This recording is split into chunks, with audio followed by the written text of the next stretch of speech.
Good morning, everyone, and welcome. I'm Aparna, an assistant professor in the Department of Computer Science and Engineering at Swami Vivekananda Institute of Science and Technology. Today, I'm excited to present to you on the topic of CD technology. Over the course of this presentation, we will explore what CD technology is, its applications, and some key insights. So, let's get started and dive into this fascinating subject together. In 1986, Philips and Sony introduced the CD interactive format, or CDI as it's often called.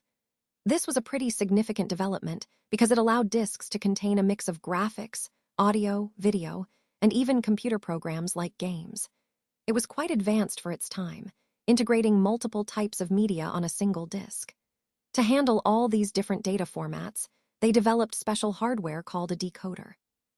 The decoder looked a lot like a VCR and had a Motorola-based processor inside, which was essential for processing the multimedia content smoothly.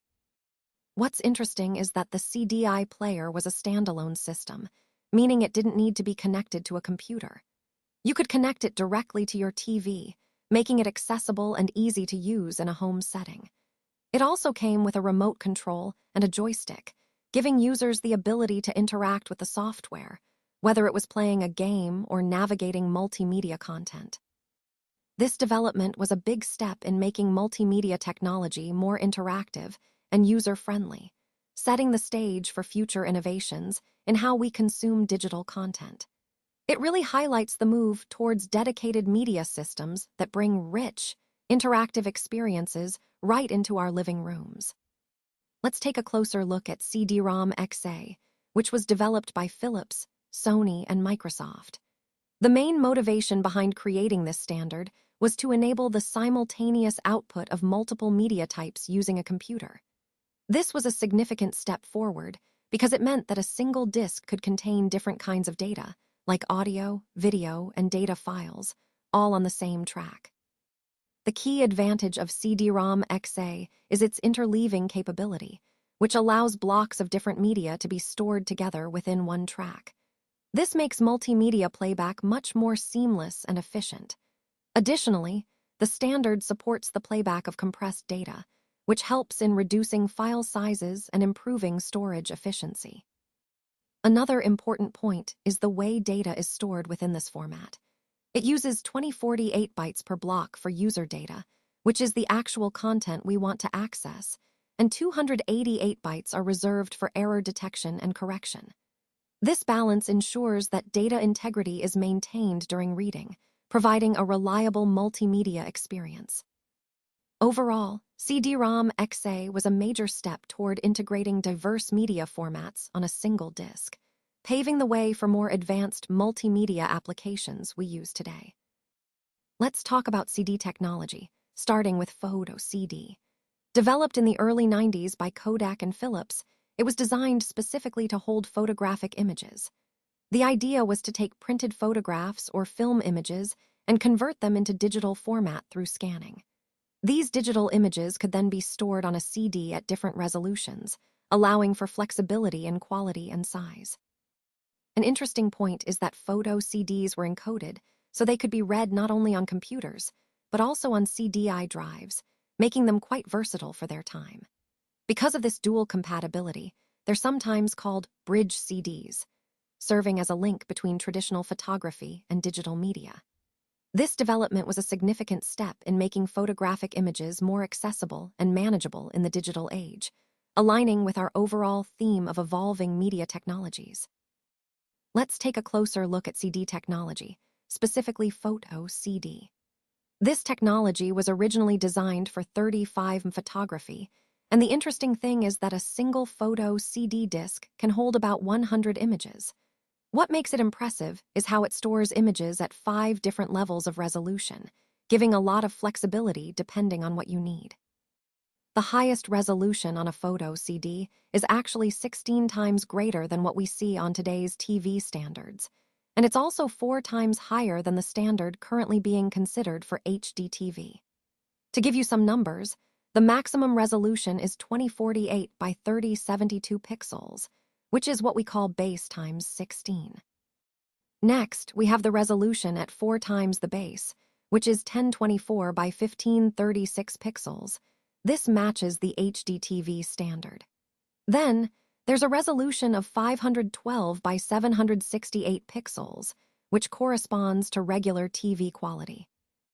For thumbnails, the resolution drops further to 256 by 384 pixels, which is the base divided by 4. And finally, there's a small thumbnail size at 128 by 192 pixels, which is the base divided by 16. This multi-resolution approach was quite innovative because it allowed for images to be stored at high quality for printing or detailed viewing, while also providing smaller versions for quick previews or web use. So, in the context of our presentation, it's clear that photo CD was an important step in digital imaging, bridging the gap between traditional photography and digital media. Let's take a closer look at the video CD, which was developed back in 1993. This format was quite revolutionary for its time because it could hold about 74 minutes of compressed MPEG-1 video, making it a popular choice for video distribution. The frame size differs depending on the television standard. 352 by 240 pixels for NTSC and 352 by 288 pixels for PAL, with image quality that was quite comparable to VHS tapes. You could play a video CD either by connecting a dedicated video CD player to your TV or by using a CD drive on your PC.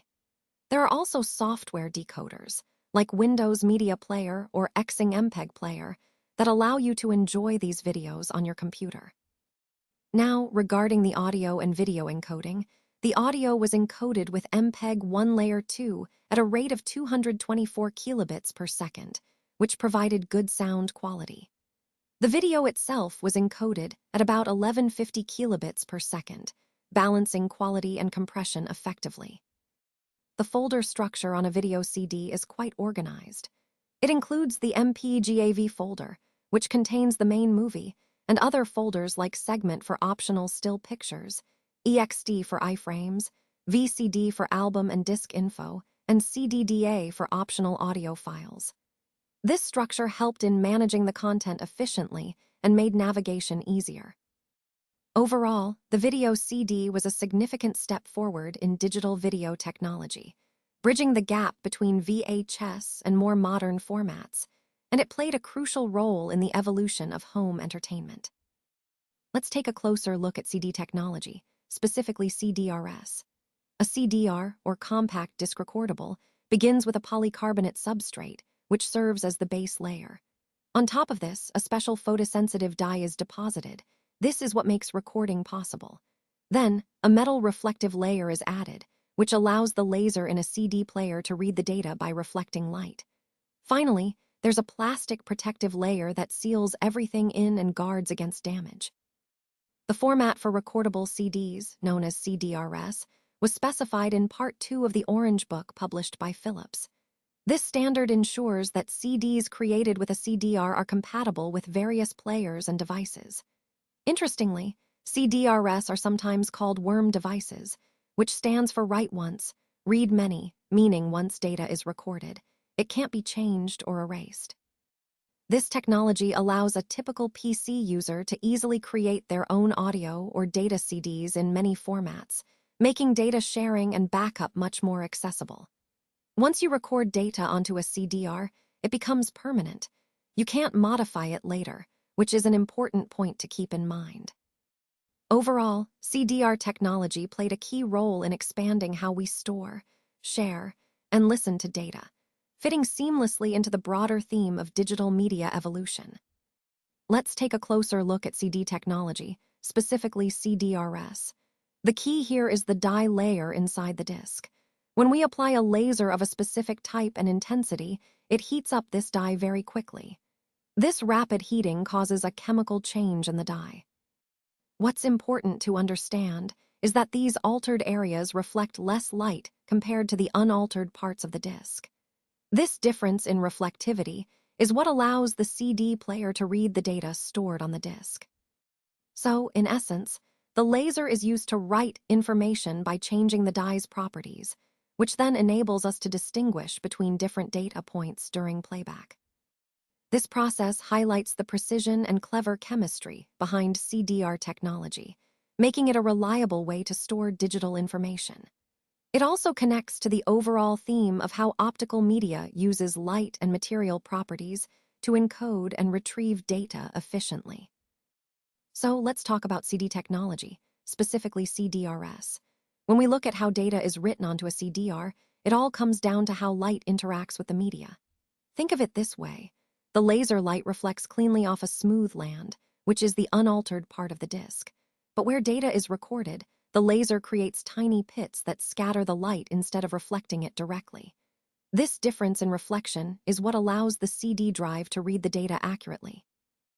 Now, an important point here is that because the media is physically changed during this process, thanks to heat and chemical reactions, the data isn't just stored temporarily.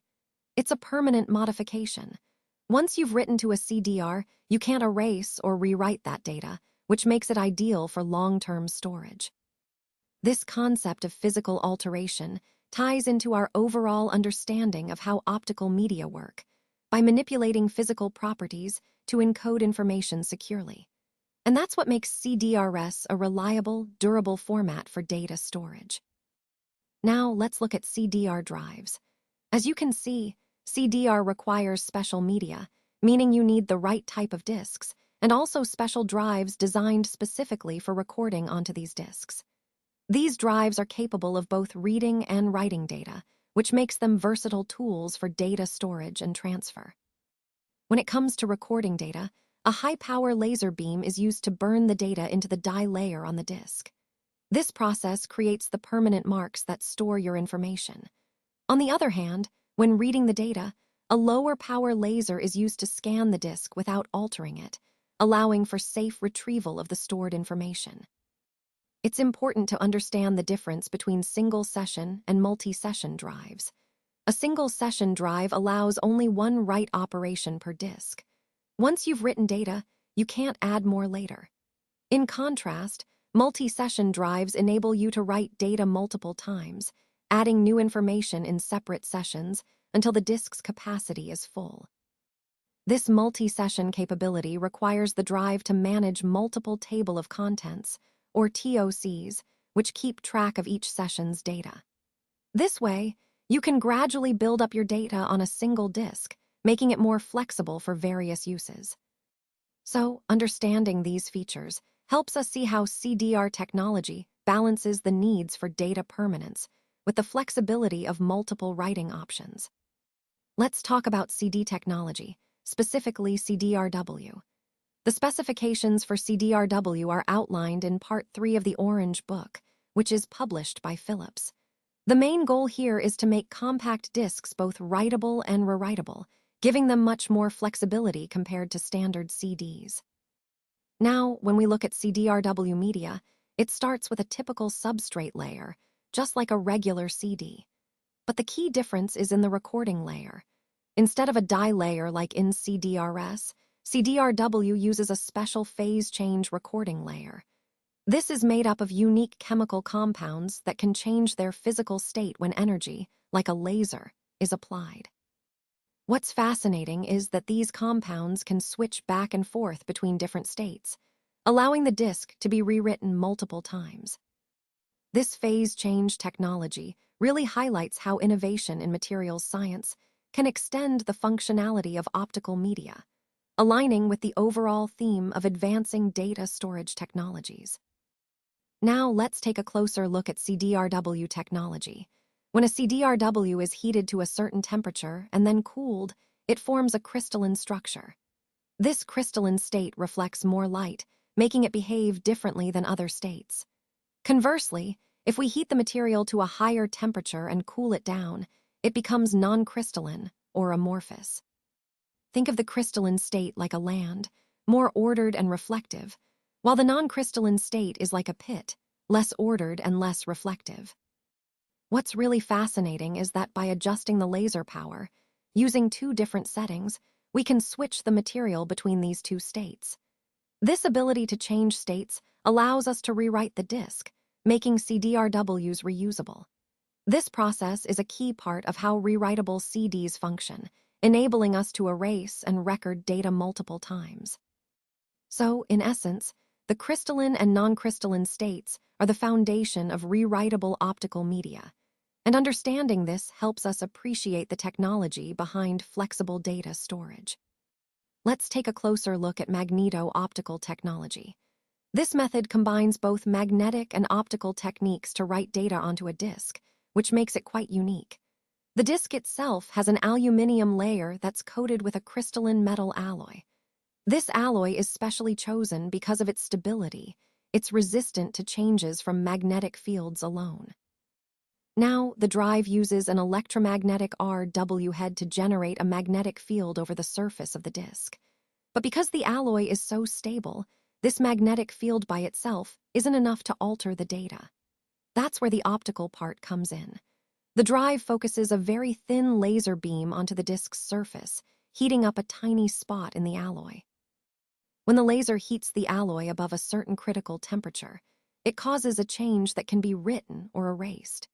This combination of magnetic and optical processes allows for precise data storage and retrieval, making magneto-optical technology a reliable choice for archival and high-density data applications. This slide highlights how innovative this technology is in combining these two methods for effective data management. Let's take a closer look at CD technology, specifically magneto-optical disks.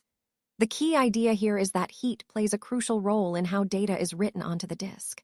When the laser heats the alloy, it loosens the metallic crystals just enough so they can be moved by a magnetic field.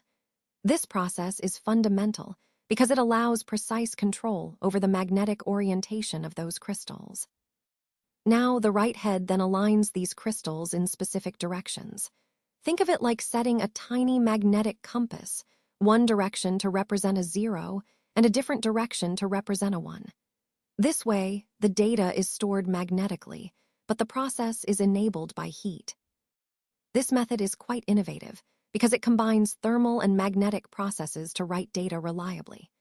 It's a key example of how technology has evolved to manipulate materials at a microscopic level, enhancing storage density and durability.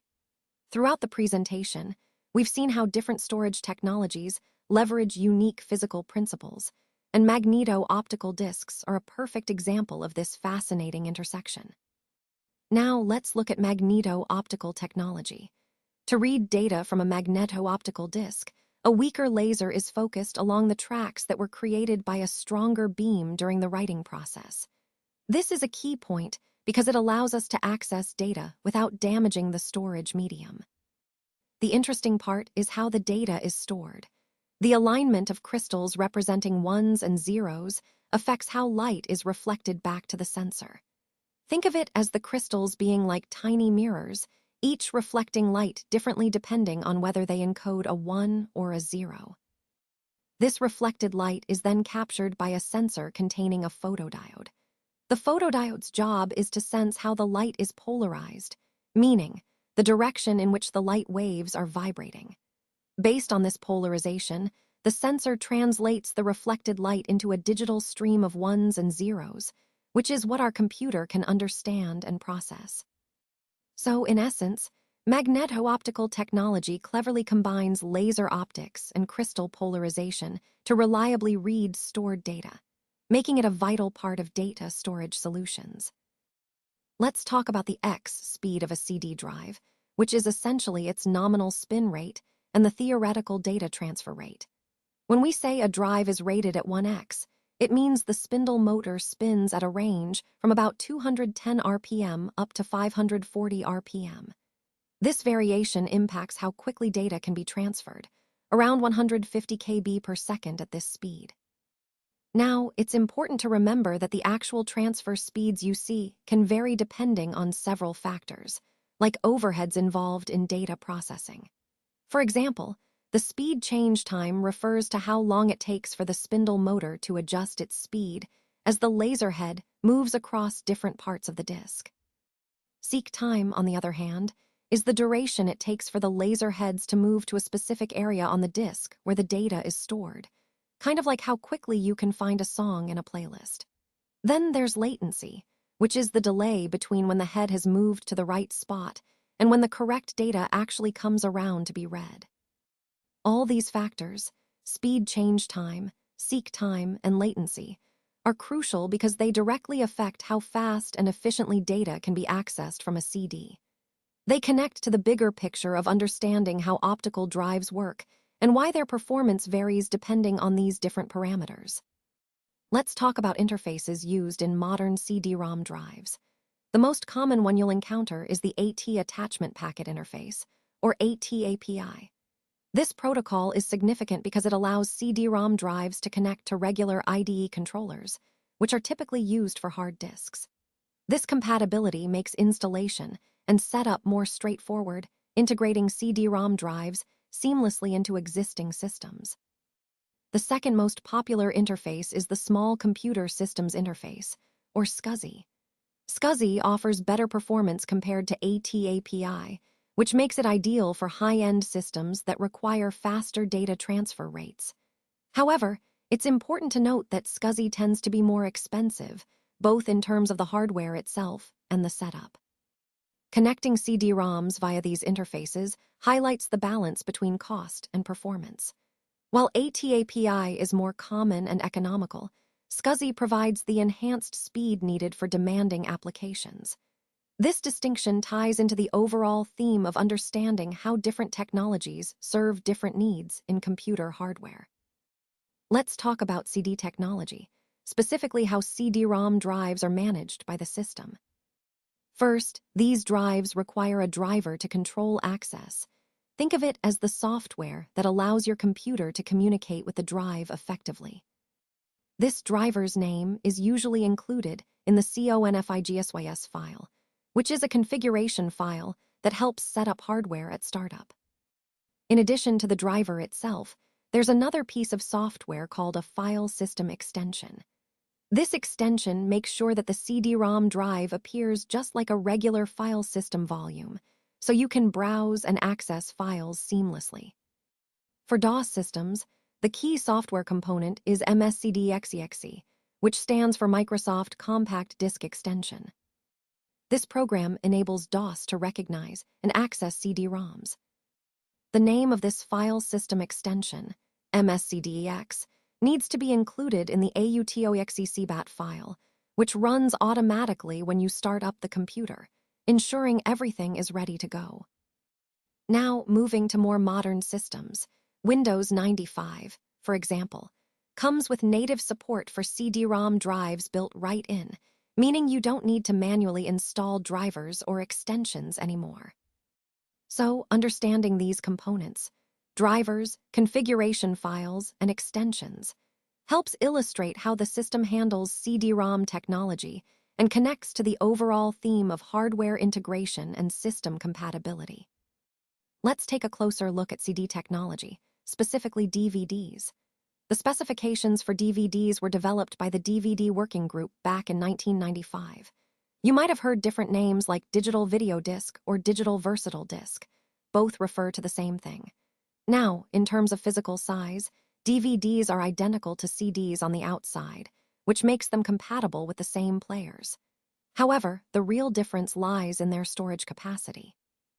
A DVD can hold more than 7 times the amount of data that a standard CD can, which is a huge leap forward for multimedia storage. How does this work? Well, both CDs and DVDs use a pit and LAN structure to read data, but the key difference is in the size of these pits. DVDs have much smaller pits because they use a laser with a shorter wavelength, which allows for more precise reading. Additionally, the tracks on a DVD are packed closer together. These improvements enable DVDs to store around 4.7 gigabytes of data on a single layer. So overall, the key takeaway here is how technological advancements, like smaller pits and tighter track spacing, have significantly increased storage capacity, making DVDs a versatile medium for multimedia content. This evolution supports our broader theme of how data storage technologies continue to improve and expand our digital capabilities. Let's take a closer look at the differences between CDs and DVDs in terms of their technology. A standard CD uses a single polycarbonate layer that is about 1.2 millimeters thick, with the data layer positioned near the top. In contrast, DVDs utilize two thinner layers, each around 0.6 millimeters thick, which are bonded together. The data layer in a DVD is located near the middle of these two layers. This layered structure offers a couple of key advantages. First, it provides better protection for the data layer, reducing the likelihood of damage. Second, it makes the disc more resistant to errors caused by tilting or slight misalignments. Overall, these design differences are crucial because they enhance the durability and reliability of DVDs, allowing them to store more data more securely. This is an important step forward in optical storage technology, aligning with our broader theme of advancements in data storage methods. Now, let's explore the DVD technology in more detail. A standard single-sided, single-layer disc, commonly called DVD5, uses one substrate that has the data surface and a blank substrate. This configuration typically offers about 4.7 gigabytes of capacity. It's quite efficient for its size. Moving on, if we take two substrates with data surfaces and bond them together, we get a double-sided, single-layer disc known as DVD10. This doubles the capacity to around 9.4 gigabytes, giving us more space for data or video content.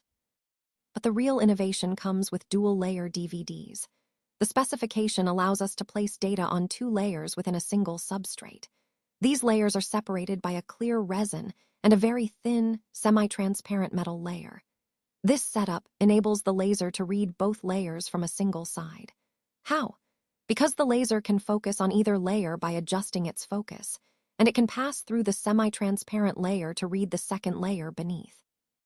This means, for example, that a double-layer, single-sided disc can hold about 8.5 gigabytes, significantly increasing storage capacity without needing extra discs.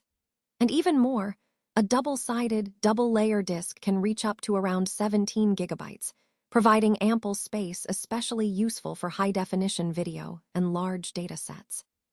So, in essence, DVD technology cleverly combines multiple layers and sides to maximize storage capacity while maintaining compatibility with a single laser reading system. It's a key step in how we've been able to pack so much information into such a compact format. Let's take a closer look at DVDs and their capabilities. The average data output rate for a DVD is about 4.8 Mbps, which allows for different storage capacities. For example, a 4.7 GB DVD can provide around 133 minutes of playback, while an 8.5 GB disc offers roughly 241 minutes. The 9.4 GB version extends to about 266 minutes, and the larger 17 GB discs can go up to approximately 482 minutes of viewing time. One key point to remember is that DVD players are backward compatible with CDs. This means they can read CD formats as well, but for that to work smoothly, the lens inside the player must be able to focus the laser on substrates of different thicknesses. 1, 2 for CDs and 0.6 for DVDs. Another important feature of DVDs is the universal file system called UDF, or Universal Disk Format. This file system is designed to be compatible across all major operating systems, including Windows, Macintosh, Unix, OS/2, and DOS. This universal compatibility makes sharing and accessing data much easier, regardless of the platform you're using. So, in essence, DVDs combine high storage capacity, versatile playback options, and cross-platform compatibility, making them a powerful medium for both data and multimedia content. Now, let's take a closer look at DVD technology. The first format we'll discuss is DVD video. This format was actually the first to be launched, and it can hold up to 133 minutes of digital broadcast quality video.